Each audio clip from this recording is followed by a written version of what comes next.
I think that's, in short, one can say, if the illiberal values enter into a democratic innovations, the democratic innovations is killed, is no longer democratic.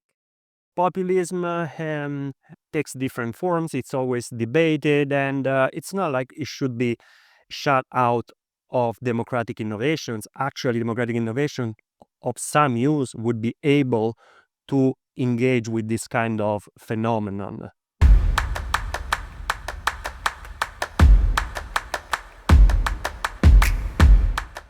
Hello, and welcome back to Democratic Innovations, the podcast where we explore how democratic innovations are reshaping the way citizens engage with power in response to the challenges faced by representative democracy. I'm Roberto Falanga, researcher at the University of Lisbon, and I'll be your host. Today, I'm delighted to host on this podcast two outstanding guests, Donatella della Porta and Andrea Felicetti. They're here because we really need to better understand how grassroots forces can play a role in reshaping our democracy. This is something we have briefly touched upon in previous episodes, but it deserves much greater attention in troubled times such as those we are currently living through. Let me briefly remind you that the previous 7 episodes are all online with our guests such as Mark Warren and Tammy Pogrebinski, Brigitte Geisel and Francesco Veri, Graham Smith and Oliver Escobar, Stephen Elstab and Ricky Dean, Sonia Busu, Adrian Bua, and Petra Guasti. This is the 8th episodes organized by the Institute of Social Sciences at the University of Lisbon, with the support of the European Commission-funded projects Inside Them and Inspire, as well as the Calouste Gulbenkian Foundation-funded project on democratic innovations in Portugal. By way of introduction, Donatella della Porta is Professor of Political Science, Founding Dean of the Faculty of Political and Social Sciences, and Director of the PhD program in Political Science and Sociology at the Scuola Normale Superiore in Florence, where she also leads the Center on Social Movement Studies, Cosmos. She's a global reference in several key fields and is especially well known for her work on social movements and civil society participation. She has directed several international projects, including a major ERC project, and has received international prizes and distinctions across the world. She is also an extremely prolific scholar with thousands of academic publications. Andrea Felicetti is an assistant professor at the University of Padua. He earned his PhD at the School of Politics and International Relations at the Australian National University in 2014. His work focuses on participatory and deliberative democracy. He is involved in several international research networks and has led international projects on the role of social movements in processes of democratization, in addition to being the author of several international academic publications. Before we begin our conversation, I would like to remind our audience that this episode draws on and seeks to expand the conversation around the concept introduced and consolidated in the scholarly debate by our guests, that of citizen-led democratic innovations. Let us begin with the first question. Your research interests converge around the role that organized grassroots forces can play in the democratization of society. Could you help us understand what's their role today in the middle of an accelerated decline, not only in liberal values, but also in a shared understanding of the basic foundations of democracy? Donatella, would you like to start? I think that's, of course, also social movements are affected by the democratic backsliding. There is a lot of repressions of movements, which implies also less space for deliberation. But what I've seen, especially in some moments and in some countries, is that the movements in these difficult moments can work as surrogate, can substitute for the lack of democratic innovations by other organizations. And I want to give you a couple of examples. In the last 3 weeks, just in my neighborhood, prompt by social movements, but which, by the way, is also Andrea's neighborhood. So events happen, prompted by social movements supported by local institutions that represented arenas for encounters. One was the organizations of a public presentations of a large, long shroud in which the names of the children killed in Gaza were written, and it was presented with music, but also with the people explaining what they were doing. Second Sunday, there was in a garden which is called Giardino dell'Ardiglione, which has been defended as a public space by an associations of teachers, parents, pupils, and so on. They showed a performance that had been made by children in which the names of the same more than 19 children killed in Gaza were presented. And they were presented also with songs, with poetry, with participations, with people explaining their experiences when they were organizing this. And next Sunday, there is another these events, thinking and reflecting about democracy, international challenges, and so on. So movements are still very active in some moment on several issues. From in this moment, over tourism in Florence is a big issues, but also inequalities, security policies, migrations, and so on. The importance of social movements is not only in discussing and mobilizing on these issues, but in keeping alive open spaces. So in a moment in which cities, especially some cities are becoming sort of Disneylands for tourism, social movements are fundamental in defending through protest the role of public spaces, but also in populating it. And this is an issue that we have also argued about with Andrea, the fact that social movements are important also because then they participate in these arenas and allows for the encounters of people with different grievances, with different identities, with different problems, but that talk with each other. And this is most important, I think. Thank you, Donatella. Andrea, Well, first of all, yeah, I'm also aware of the movements taking place in our very neighborhoods, and that is proof to the fact that social movements are still very much alive, even in a context like in this very city, like Florence. The forces of mass tourism are so powerful, but that does not imply that there is no resistance against this trend, or even just not necessarily against really, but just to talk, to reflect, to try to think and act differently. So there is that, and in general there is life, there is democratic life that movements keep producing at a time when some institutions in some countries seem not to be doing their democratic work.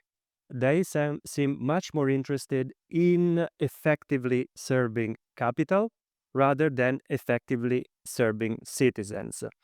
But that doesn't mean they can do that easily. The citizens exist even if they are not being served necessarily as they should by our institutions. But social movements are there to fight back.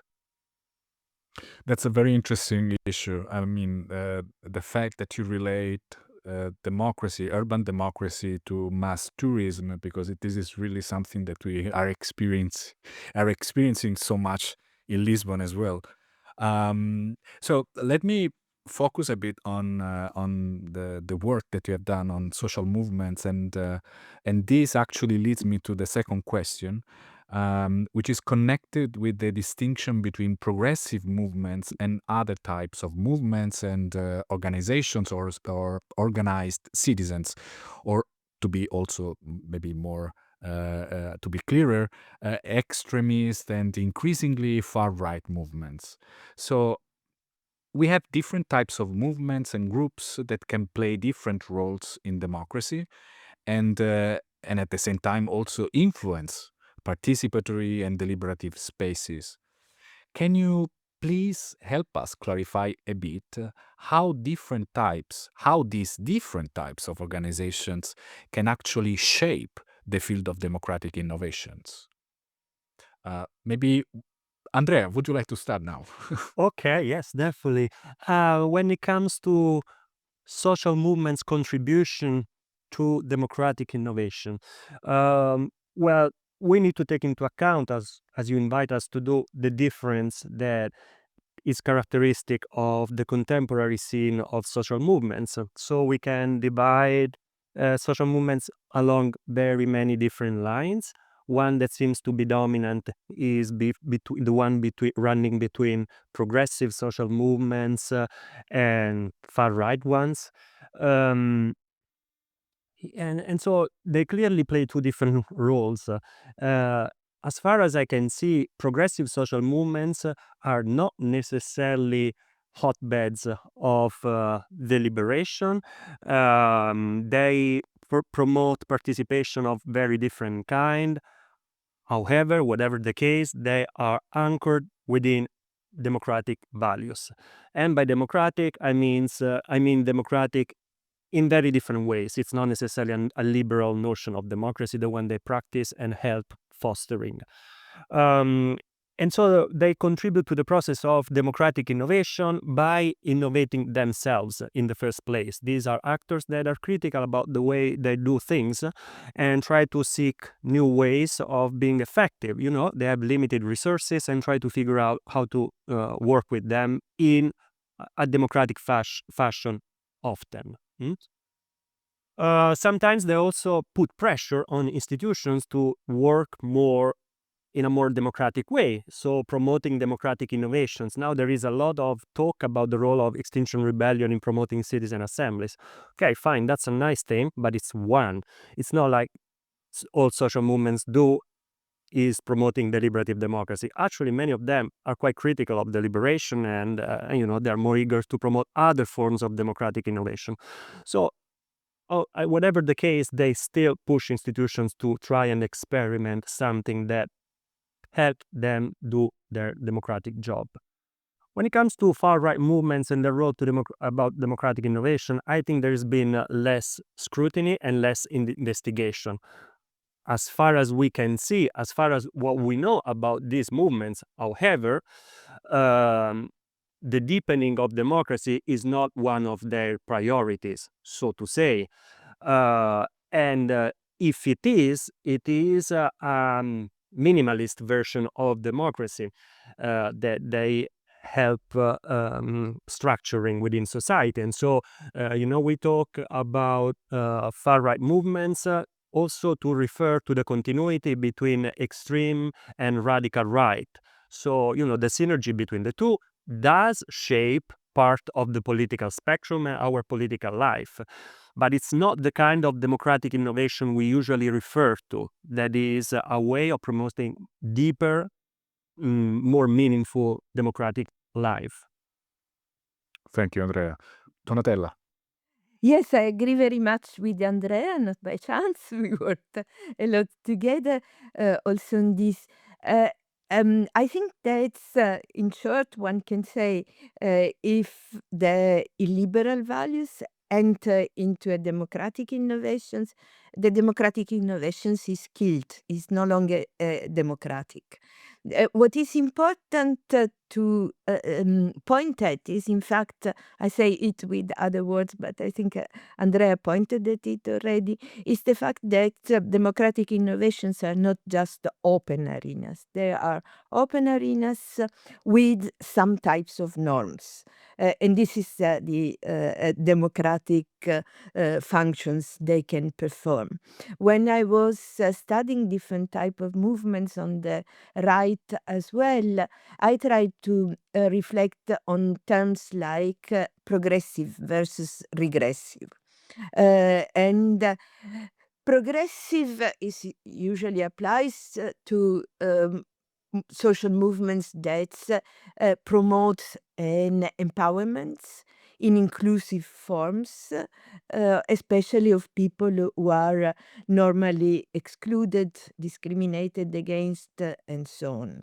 While regressive type of movements tend to promote exclusive type of visions. So progress is a bit of a tricky terms because in times in which movements also point at the growth or also at the many mystifications of the trend of Western democracies towards more and more civilized forms. Uh, these challenges notwithstanding, I think that it is still important to keep these differences. And this is something that is also reflected on the type of use that they make of ideas that refer also to democratic innovations. What we see nowadays in general is that on the right, there is a broad attempt to capture terms that have been developed on the progressive side. See the ways in which the radical right became the defenders of the struggles against anti-Semitism is telling, but also the use of other type of terms like freedoms and so on. And there I think that what we have to reflect upon is also the very forms that they promote, which I would not call democratic ones. Reflecting on this, scholars that have studied a lot Latin American forms of developed, and Latin America is especially important for democratic innovations, as distinguish that type of populist plebiscitarian form in which democracies is sometimes, not always, defended on the right from the participatory form. So we have often distinguished these two dimensions of democracy: participatory versus representative, and the deliberative versus majoritarian. I think that we still have to keep the participatory dimensions in mind. And what I would add is that, for instance, in the examples that I was giving previously of this type of events, it is not just activists that are present. They are the normal citizens. So it is the inclusive characteristics of the arena that that produces the difference with the ways in which the far right tries sometimes to use referendums, or tries sometimes to use forms of assembly squares, but the logic is very different. There it is much more a logic in which leadership, authoritarian leadership, is defining the arenas, and the very aims of the arenas are non-democratic, are not empowering the excluded, but just exclude them more. Thank you both. I have to say I couldn't agree more. And I like very much the emphasis you put on democracy, because sometimes in this field of democratic innovations, I feel that we focus maybe too much on procedures of citizen engagement. And sometimes we forget that the very goal of innovations is actually to hopefully to improve democracy somehow, and also the risks that you see in the capture of broadly speaking, democracy by non-progressive movements is a major issue, and actually leads me to another question, because I think that we agree. I mean that at least I think we adopt a progressive stance on democratic innovations. So there seems to be no space for illiberal actors to enter those spaces.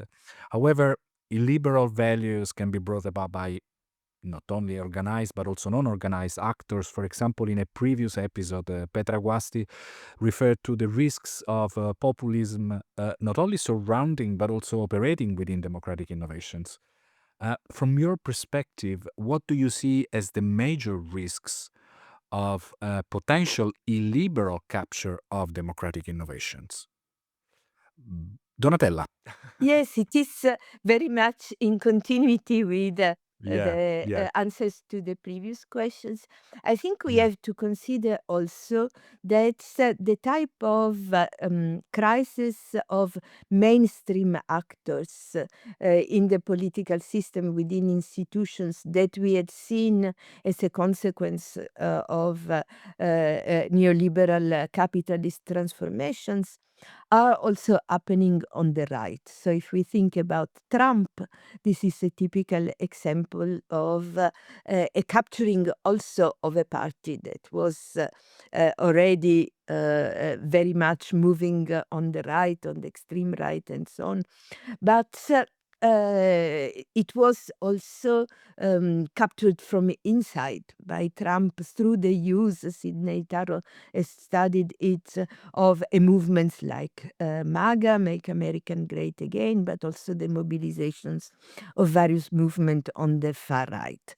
The fact that on the right-wing side, there is these struggles between the mainstream right-wing actors and the new populist far right, or whatever we want to call them, also implies that there is an attempt by the challengers within this milieu to use other forms of action. So this type also of attempt to imitate the left in many type of organizational forms, language, and so on, testifies also these internal tensions with challengers aiming to occupy a mainstream right-wing spectrum that has been also affected by the effects of the several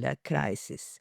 So the risk is that in this type of competitions within the right side, movements forms are used for excluding people rather than for including them. So the capturing that you were talking about. Of course, as I mentioned, when a democratic innovation is captured, it is no longer democratic. So we have to see how one It is an innovation, but it is not a yes, democratic it's a innovation. Yeah. bad innovation. It's a bad, and I think that's with the participations, with the ways in which this entering of the far right can happen within open arenas of debate.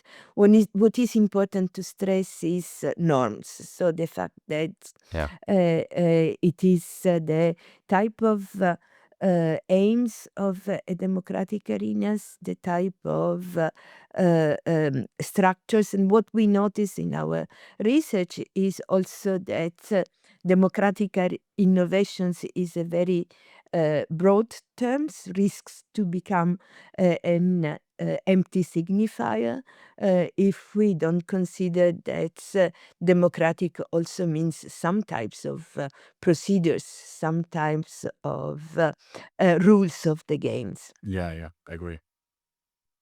Andrea, yeah. Yeah, I would start where Donatella left us, that is this idea of democratic rules of the game. So, Roberto, you said we take a progressive view on democratic innovations, and what about the liberal actors? I think we need to distinguish a bit. So, you don't need to be progressive to criticize illiberal ideas. I mean, there are also conservative people that are not illiberal and are not comfortable with illiberal views. And so that's it's two different things. And also, democratic innovations ideally are for citizens and not just for progressive ones. And we study them, uh, at least I do, from a view of democracy as something substantive. So, and this is something you need to subscribe to, and that's where it ends, though. Then, other than that, people involved in it can be conservative, can be progressive, can be whatever. So, a progressive take on democratic innovations is not, I think, it's not like we cannot do without it. Of course, we cannot tolerate illiberalism within democratic innovations, because liberalism is a bare minimum. And so if you don't even accept that, then it's very difficult to improve democracy. Um, in your question, you also mentioned the matter of populism. And populism takes different forms. It's always debated, and it's not like it should be shut out of democratic innovations. Actually, democratic innovation of some use would be able to engage with this kind of phenomenon. Okay? So what happens if illiberal actors capture democratic innovations? Well, I don't think we are at that stage, for the fact, in my opinion, at least, for the what I see as a fact, that is, democratic innovation are nearly not so relevant to be the object of capture by actors focusing on mainstream politics. Democratic innovations are fringe politics. The way far-right politics used to be fringe politics some 10, 20 years ago, and now they are mainstream, well, democratic innovations haven't made it into the mainstream, I think. And so maybe the day will come that that capture will occur, and it's problematic. I think if democratic innovation is sold, so to say, to a public that has democratic values firmly grounded, the public will be able to understand what's going on and be skeptical of that. Otherwise, it's a big issue. Rather than illiberal actors, I think the one that can be capturing democratic innovations is more. It's a bit roughly, I put it a bit rough, but the capitalist reproduction. So not because for the reason that capitalism is more tentacular. It arrives everywhere pretty much. And we see the way democratic innovations are being organized these days respond often to logics of neoliberal reproduction, also of power. Not all of them, but there is a strong tendency to capture these spaces, and that's problematic. I mean, how can we have a million democratic innovations failing to dent the system? Yeah. Something is being captured. Agree. More research about the spirit of capitalism within democratic innovations. Yeah. Can I move now to the concept of citizen-led democratic innovations, to which you both have contributed, to build actually this necessary, to me, bridge between two fields of study, or perhaps between one field that seems to have developed in silos. So you understand the role of social movements and civil society organizations as potentially meaningful in what most scholars study as state-led practices. So, are there examples out there that you would like to share with us to understand what it means to place citizen leadership at the very center of democratic innovations? Donatella. Yes, I like to connect these questions also with the previous ones because I agree with Andrea that there is not the big risk that democratic innovations are captured by the far right, but there is the risk that the ideas of more participations is used in a misleading way to justify forms that become instead more anti-democratic. So it came into my mind while Andrea was talking that in one institutions we were part of, the European University Institute, there was a moment in which the academic leadership used a lot the terms town hall meetings and implemented them in a very top-down fashion with just the leaders talking for a couple of hours to the rest. And this is something that we have seen a lot. So the emptying out, the hollowing out of the very meaning of participations, on which I would also point at. When we think about at least when I think about democratic innovations, my main point of departure, what triggered my attentions, is participatory budgeting that then arrived in Europe in different forms.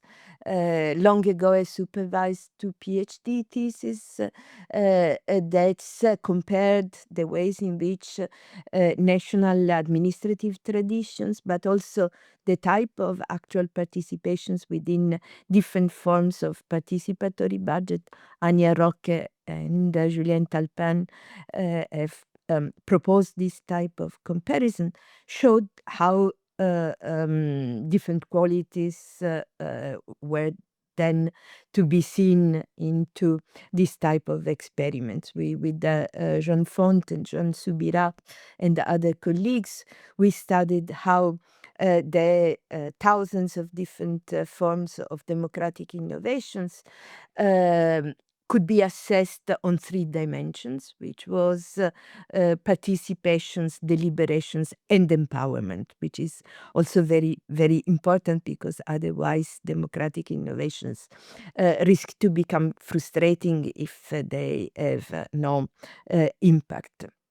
So I would still go to examples of citizens-led democratic innovations that have been developing by social movements on the progressive sides as implementations of ideas that are embedded in the participatory budgeting. And that are also relevant in terms of norms. So the fact that the participatory budgeting had a clear norm, it was justice. Yeah. So the arguments that had to be articulated had to keep in mind these general norms. And then the fact that they had to practically also facilitated the participations of the excluded, of the marginals. And this is, I think, still very important. Then maybe also I leave the floor to Andrea to promote also a bit our idea and implementations of a democratic camp. As a way to stimulate the encounters between activists and citizens with different types often of practices of type of use of language and how this can be developed. But I think that still What I see is at the same time enriching, but also challenging the field of democratic innovations, is that it has been developing on this two building block, the participatory budgeting on the one end, and the deliberative part on the others. And these are two quite different forms. Then there have been a lot of attempts to bridge the two, but I think that still there is a difference in the importance that citizens-led democratic innovations give to the participations of citizens and the assembly participatory dimensions of it. Yeah. Andrea. A bit difficult to add something because Donatella has laid out a very clear overview of the matter. I would just say that, in my view, citizens lead democratic innovation when they advocate for some democratic innovation or when they experiment with democratic innovation within themselves. So, advocating, we have the most clear and rare example of Extinction Rebellion and citizen assemblies on climate. Innovating within, instead, we have a lot of examples. Um, Social movements have been trying and been developing new democratic repertoires for decades, if not centuries now, and many of those have become part of the mainstream, like, I don't know, the practice of having sit-ins or assemblary forms of democracy themselves. So mainly that, and Donatella was referring to the idea we've had of democratic camps. Basically, we do what a participatory and a deliberative assembly does, but we do it in a much more informal and open way. And I think this dimension of being informal is very important for citizens. Democratic innovations do not have to replicate institutions. Actually, there should be spaces for freedom more than creativity. Because creativity, we see there is a lot of methodologies all over the place, and they tend to repeat sometimes the institutional dynamics.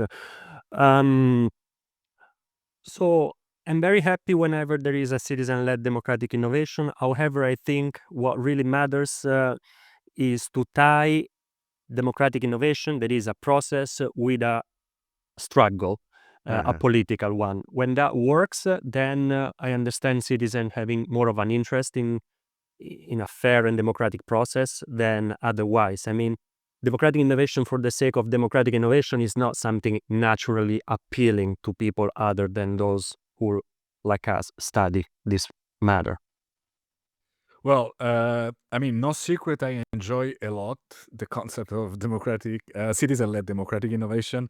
So let me ask you a very final question, because this is something that I have had in mind about this concept, which has to do with the prominence of the term citizen, and this prominence is to me somehow, how can I say, let's say that raises a lot of questions in a time when the very definition of citizenship is contested by powerful actors. Actually, Donatella named some of them, such as leaders of major countries, but also overwhelming forces that determine life or death for many people around the world today. So the question is, which citizens would you most like to see today as leading democratic innovations?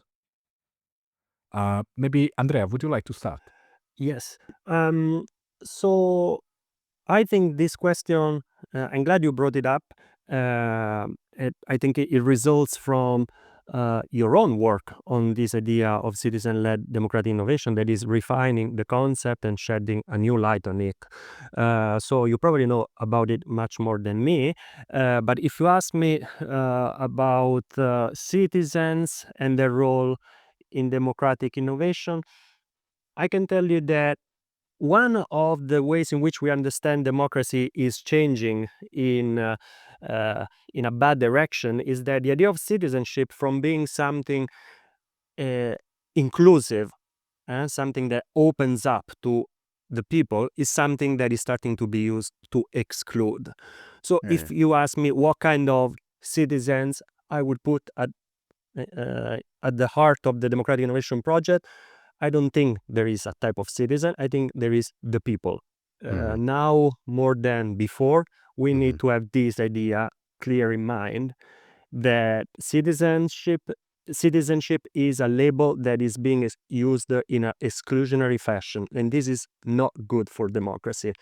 But the people, it's not something you can control. It's really wild and open, and it should be promoting democracy in this historical moment, also through democratic innovations, I think.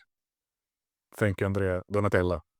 Yes, I want to start with an example, with an illustrations of the ways in which citizens, heterogeneous type of activist and less activist type of citizens are mobilized within bottom-up citizens-led type of innovations that are connected. I agree with very much with Andrea with doing something, because just it is true democratic innovations aim at deliberative high level of communicative democracy and so on, but what we see studying social movements is that people are pushed towards talking and looking for what they share in common when they have an